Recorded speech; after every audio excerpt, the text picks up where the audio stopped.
Got some nice rain last night. Kind of beautiful out right now. Sun kind of poked through for a second.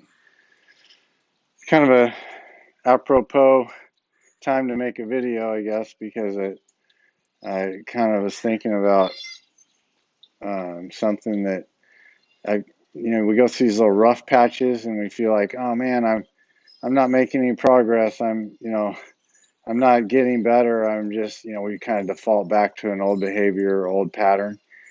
It's going to happen over and over and over. I mean, we got to just be able to say, okay, I'm not saying we should excuse bad behavior. That's not what I'm saying, but it's going to be, you're going to slip back and forth. You're going to go back and forth into these old modes, and it's going to seem a little less sticky every time that it happens. So you may have some anger come up, or something triggers you to, respond a certain way that you've kind of been doing your whole life. Maybe you didn't even realize it.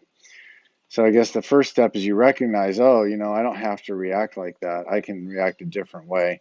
And then we just slowly start reprogramming the system. You know, it's we lay down um, you know, new waterways, new ways for the energy flow to go. Instead of just flowing down the old path, we can divert it and say, okay, instead of getting mad, why don't I, you know, get motivated? Why don't I just use it as motivation? Maybe it's motivation to, turn towards God. I could say, okay, when something comes up and triggers me, instead of reacting to that thing, I can divert that energy to focusing on a godly thing. Focus on source, focus on our concept of what God is, or what our concept of what love is. And it's just a thought. That's kind of what I'm going to do. What I'm trying to do is, when stuff comes up for me, is just focus on source and just move in that direction.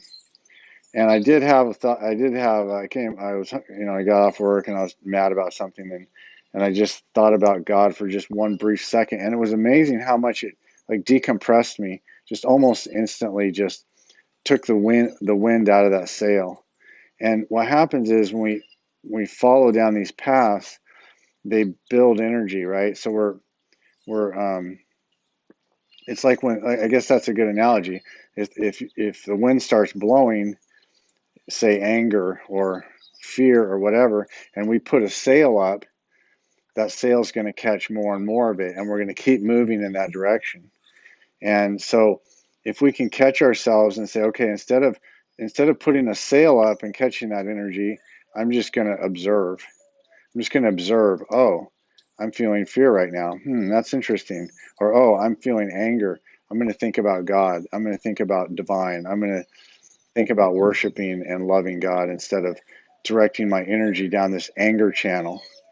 It's just a thought. I mean, it's harder to do than it is to say, and it's easy to say these things, but at the end of the day, we have to try to step up and take responsibility, and we have to try to step up and, you know, mold our life into a more positive thing. And I follow this guy. He's a carnivore. He was sick. He had his name is Brett. I can't remember his last name, but he has a YouTube channel, Twitter, and all that. But he quit eating everything. He just ate meat and water.